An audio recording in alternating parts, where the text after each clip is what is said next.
big push to get a sack that would end it. King lobs it, end zone, intercepted. It's ball game. Alabama will win. Wait a minute, we got a flag down. King to throw for it to the corner, incomplete. Alabama.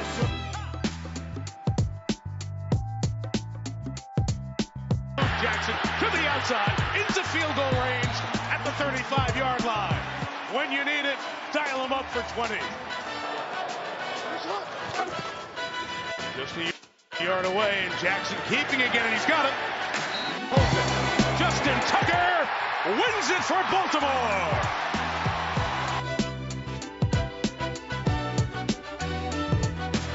This is Interesting to See, your daily sports podcast, news, narratives, takes, and gambling sometimes. Excellent game there from the Ravens and the Bengals, and we've got ourselves quite the rivalry. Quite the rivalry indeed. Joe Burrow and Lamar Jackson, those guys are him, kind of. They're him. They're himsies. And before that, Texas A&M almost beat Alabama in back-to-back years, but there's only one Ole Miss. Looked like there was PI maybe on the play, but there's definitely a garbage call. We might get to that. College football might be tomorrow. We have too many sports to get to today. We start in the National Football League. We run down the scores. I'm going to try to tell you one thing to remember and also a game that you didn't watch and nobody watched that you can sound smart about. Because I watched all of them. The big story from yesterday is that Tom Brady got one of the most garbaggio roughing the passer calls it a clutch time against the Falcons. And if you've been on TikTok, which you haven't, thank Christ, good for you, there is a lot of like witchcrafty stuff about Gisele. They're like, Gisele's a witch. She is recalling her energy that she gave to him. Apparently not, honey. Apparently he's still got plenty of fucking witchcraft, got a terrible call. And then I just wish someone on the Falcons who got screwed would say at a press conference, like, he needs it right now. That'd be such a low blow.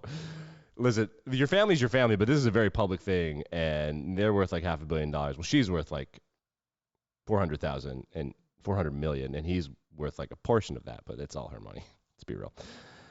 Two utter ass whoopings yesterday, and then one game that looks like an ass whooping, but you didn't watch it, so I'll tell you, Jets-Dolphins was not an ass whooping. It became an ass whooping, and the Dolphins were down to their third-string quarterback because of concussion protocols, and perhaps we'll dive into that during Controversial Wednesday. But the Bills annihilated the Steelers. Josh Allen was, let me see if I can find the statistic exactly. It was, he was so good it was illegal, essentially.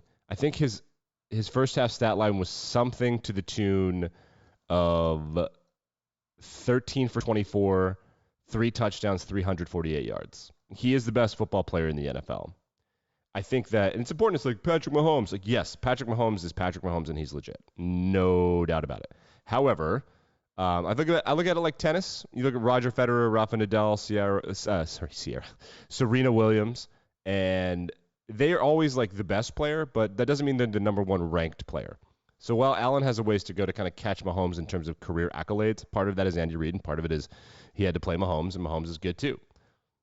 I would rank Josh Allen the number one ranked quarterback in the NFL since about week 14 last year. That doesn't mean he's the GOAT or the best or whatever, but right now he's A1. He's steak sauce for sure. So that was an obliteration. The Steelers obliterate the Lions. Lions had some injury issues, and they were kind of freaked out after one of the weirdest neck injuries you'll ever see. So there was a cornerback. I think he was a nickel corner. His name is Savion Smith. I think he's an undrafted rookie, or maybe he's a second or third year player out of Alabama.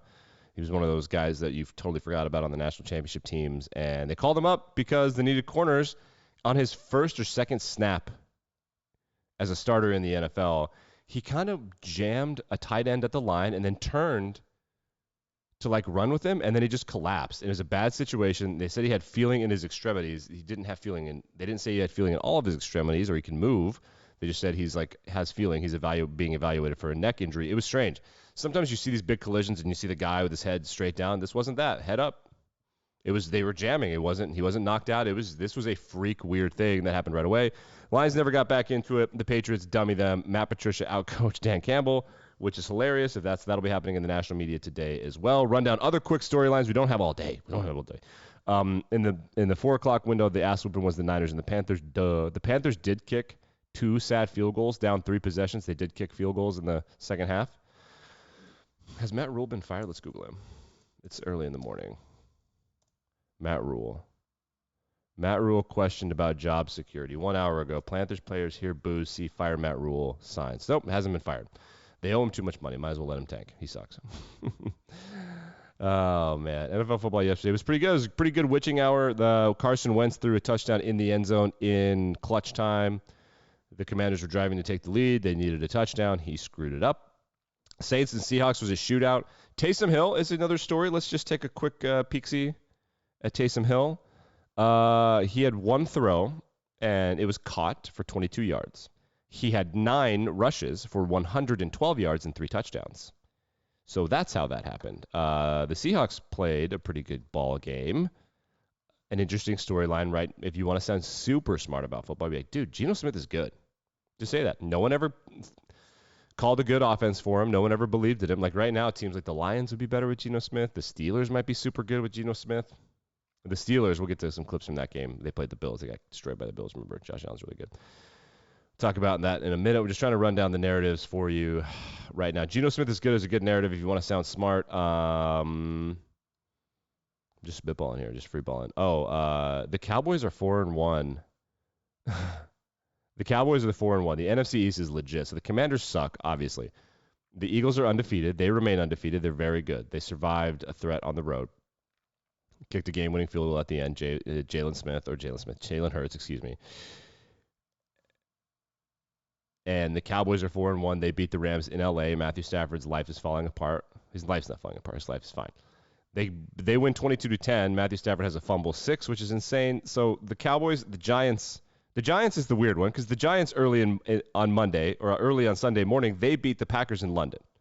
Weird. Aaron Rodgers looks like garbage. It turns out receivers are important positions. When you trade away your best receiver in franchise history, you suck, sure, at offense. So they look bad. Then the Rams look bad. The Cowboys win with Cooper Rush. Okay, so now the narrative out of Dallas is going to be like, are they better with Dak? Be very careful with this. The answer to that question is no. Dak Prescott is a franchise quarterback. This is going to become very racist-y soon. Just something to pay attention to. Monday Night Football is Raiders and Chiefs, which sucks for us. Monday Night Football just guesses. They just guess, and sometimes they guess wrong. The Bears look pretty good. If you want to call the Bears spicy or frisky, that would be good. The Texans beat the Jaguars. Lovie Smith can drag anybody down to the mud and make a game boring. Okay, let's dive a little deeper. The Steelers got into a bit of a mess. The Bills are dicks. They're dicks. And the defense is a little bit aggressive sometimes. So Kenny Pickett, they were going low on Kenny Pickett, which you're not allowed to do in the NFL. And then they hit him really late. So let's play some clips for you if you want to watch. Here's the first one. So here he is. Kenny Pickett is scrambling, and then I don't know who that is. He goes low like that. Like, that can ruin your career. And so he's like, hey, man, fuck you. And then his offensive line's like, no. So if you're an offensive lineman, you defend your guy, and then it helps teams, especially when rookies are like, I ain't scared. You think I'm scared because I'm a rookie? I don't care. I ain't scared of that. This is the bad one, where he gets hit super late, and then the guy that hits him gets obliterated by an offensive lineman. I don't know who got suspended. It doesn't really matter. What it matters is this is incredibly dirty by the Bills, and they're high on their horse a little bit right now, and they deserve to be. Look at it here. I'll play it one more time. Down. Yeah, it's tough. And then boom. Yeah, so the Steelers got a little frustration because they got their ass kicked. And the Bills they're very cocky. They are towing the line between a lovable team and a hateable team. And if they win a Super Bowl, they will very quickly be hateable. Just the way the Mahomes and the Chiefs have become. Steph Curry, it's a tale as old as time. That's how it goes. College football, Texas A&M almost upset Alabama. It was a strange weekend in college football. I have a TikTok we'll get into later. Maybe we'll finish the show with some TikToks for you to listen to, including a chant from London and the Giants that was just utterly hysterical. Okay, let's go through some college football scores. I think the thing that I thought was the most interesting, for the most part, is that Clemson appears to be pretty good. Another interesting point is that UCLA and Mississippi State, it's time to start paying attention. UCLA is undefeated, and I don't know where they're ranked now, but they deserve to be getting very close to the top 10. They beat Utah at home. Utah is baseline. If you suck, Utah will beat you. Sometimes they have years that are better than others. Sometimes they have years that are worse than others. They always have 5 or 6 players at the best position in their best level of their position in the country. They're never super elite, but they never suck. You know, they go out and they win 9 to 12 games a year. They've been that way for 15, 20 fucking years right now. Where's UCLA? UCLA is 11. That's about where they should be. Tennessee obliterates LSU on the road. That's a good story. So Tennessee, LSU, it's time to start paying attention to those guys. Time to start paying attention to Mississippi State. They move up to 16 after obliterating Arkansas. Remember, I thought that Arkansas would come in because Arkansas were 7-point underdogs, but apparently they're just not that good. Vegas saw through that. Vegas saw through that. Texas destroys Oklahoma in the Red River rivalry, which would normally matter, but Oklahoma blows. Lincoln Riley took all the good players. They suck. It just goes to show you a lot of programs are like 1 or 2 bad hires away from being Nebraska or Tennessee for a long time. That's how it goes, man. Like it can happen at any time to any school. So the top 10 in college football: Georgia, Ohio State, Alabama. Alabama escaped Texas A&M, and they escaped Texas. And now that we've seen Quinn Ewers play against Oklahoma, which is not an elite defense by any means, but now that we've seen Quinn Ewers play against Oklahoma, there's no doubt in anybody's mind if Quinn Ewers doesn't get hurt against Alabama that they lose and might get beat up pretty bad by Texas. They look bad. That defense is the Alabama defense that has Will Anderson and not a lot of other things going on. They just don't. I don't know what else to say. Clemson's defense is nasty. They play in the ACC. We'll see. They are number 4. Number 5 is Michigan. Michigan has their first football game of the year this weekend. They beat Indiana, I guess. They host Penn State in the Maze Out. Penn State is number 10. They were unranked. This is so funny. Here, let's just let me just hold on. AP college football rankings. So we're going to do that. And let's go to the official AP because it allows you to toggle by week. I'll bring this up for the people. There it is. We'll scroll down. So this is week 7. We scroll down to week 1. Let's just take a look. This is hilarious to me. Come on, internet. So here's week 1. Alabama, Ohio State, Georgia. None of that has changed. They flopped around a little bit. Sometimes it's Georgia, sometimes it's Ohio State, sometimes it's Bama, whatever. It's flopped around. None of them look great. Then Clemson, sure, 100%. Then cracks knuckles. Notre Dame and Texas A&M. Notre Dame did win. They're back to 3-2. If they hadn't lost to Marshall, they would probably be 12 in the country right now because these voters do not want to shit on themselves. Then Utah deserves to be ranked. They went on the road and lost to Florida. Really close game. They probably win that game if it's week 2 or 3. Michigan is number 8. They're number 5 now. They've been as high as number 4. Sure, fine. Oklahoma number 9. Baylor number 10. Oregon is ranked correctly. Oklahoma State was 12. They're like 7 now. That seems right. North Carolina State, USC ranked. Michigan State, Miami. This is so funny how much is just guessing. Wisconsin, gross. They fired their coach. Stupid. Arkansas ranked, dumb. Kentucky is ranked almost exactly where they were. Wake Forest, Cincinnati, also ranked almost exactly where they were. Teams receiving votes. Iowa, they played one of the worst games in the history of professional or history of college football. The rankings are a joke. This is incredibly stupid. We have to stop this. It's just dumb. It's a dumb thing. We have to stop this. We have to stop ranking teams. It's really stupid. Tennessee started the season unofficially ranked 26th. They're like number 5 or 6 or something right now. Yeah. Penn State, unranked. Tennessee, unranked. Mississippi State, unranked. All these are top 15 teams now. Kansas State, unranked. Notre Dame beats BYU. Both those teams look soft for the first time in a long time, which is strange because they're usually not soft. Okay, I want to play some TikToks. Let's get this sound play on here real quick. This is the Red River Rivalry. And if you want to turn your screen, we can watch this. Check out the stadium. So they play it at the Cotton Bowl, which is out somewhere near Dallas or whatever. And it's at the Texas State Fair, which is halfway between Austin and Oklahoma City-ish. And it's a whole thing. This is why they play it at this weekend. It's the Texas State Fair. Half the stadium goes red, half the stadium goes orange. Let's take a look. This is at the end of the game. The game just ended. Look at the Texas section. And then, final score was 49-0. It's Oklahoma's worst loss, perhaps ever. I do want to play the most important TikTok of the weekend, which is this one from London.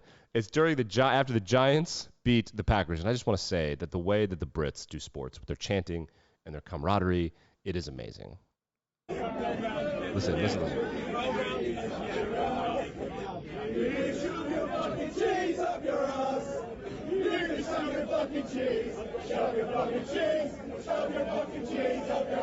One more time. Let's do it again. Fucking cheese up your ass. You can shove your fucking cheese up your fucking cheese. You can shove your fucking cheese up your ass. See, like, they're so creative. They're so unified. It took them like 20 seconds to come up with that. Those are the Giants fans in England and probably some New Yorkers that went over there. To say I'm jelly is an understatement. It just is. Okay, we're going to wrap up with some baseball. Again, we have more college football and NFL football to talk about tomorrow. The Monday Night Football game is Raiders and Chiefs. Let's play Guess the Line. I'm going to guess that the Chiefs are favored by 11.5. 7.5. Yeah, so boring. Baseball over the weekend. Yadi Molina, his career comes to an end, and probably the career of Albert Pujols. These are legends. I think that Yadi Molina is probably the best catcher of all time. The reason that the Cardinals are always in the playoffs is because that guy is so good at catching ball games and getting pitchers to throw the right pitches at the right time. Like, how are the Cardinals always good? That pitcher's not good. Correct. Yadi Molina, he probably steals 7 to 11 games a year for the Cardinals. Maybe a little less, maybe like 5 to 7. But those 5 to 7 games are the difference between, being 500 and being 7 games over 500. And then they slip into the wild card, or they win the division. And he's amazing. He is utterly amazing. He's been in the league for 19 years. He retired at the age of 40. And Albert Pujols got to 700 home runs. They retire. The Phillies sweep the St. Louis Cardinals to end their season. And shouts to those guys. The Cardinals, I mean, they're always good. And now, they're not going to be. Just point blank period. They got to break it down and figure some stuff out. Players are going to go this way. Players are going to go that way. But not a lot of people talk about Yadi Molina except for pure baseball players. If you want to sound really smart, like, I think Yadi Molina is one of the greatest players of all time. And I genuinely believe that. I think if you're building a team, if we have a Space Jam team and you get every baseball player of all time in their prime, you got to make an all-time lineup, I think Yadi Molina is the catcher. That's just my vibe. The Mets go down swinging last night. Not really. They got one hit against the Padres. Yikes. The Mariners complete one of the biggest comebacks of all time in the history of baseball. They were down 7-1 against the Blue Jays at some point, I do believe. Yeah, let's see. 2, 3, 4. No, it's 8-1. They were down 7 runs. So heading into the top of the 6th, they were down 8-1. They immediately get 4 runs. They make it 8-5. Then it's 9-5, and then it's 9-9, and then it's 10-9, which is the final score. And an utter collapse from Toronto, which is a city that just experiences utter collapses usually in hockey, though. So maybe this is good juju. Maybe they're exercising some demons. No baseball tonight. The division series will start tomorrow with the Phillies and the Braves in the middle of the day. And then also in the middle of the day, you've got Mariners, Astros, and then Cleveland and New York, the Yankees and Padres and Dodgers. So some regional stuff, some divisional stuff. It's some classic stuff. Everyone's excited about the Mariners. It's going to be great. It's going to be the MLB playoffs are going to be sweet. And I'm excited for it, to be honest with you. I really am excited for it. Let's listen to this question that Saquon Barkley was asked in the post-game interview. And, what would you say if you were asked this question? The recovery. So many guys say that if I took the confidence out of your head right now, out of your heart, and I put it on a scale, how much confidence you have in yourself and this team, how heavy would that scale be? 1 out of 10. I put it on a scale. So hold on. Did you hear that? Well, let's just stop. I want you guys to hear this question. This is insane. So many guys say that if I took the confidence out of your head right now, out of your heart, and I put it on a scale, how much confidence you have in yourself and this team, how heavy would that scale be? 1 out of 10.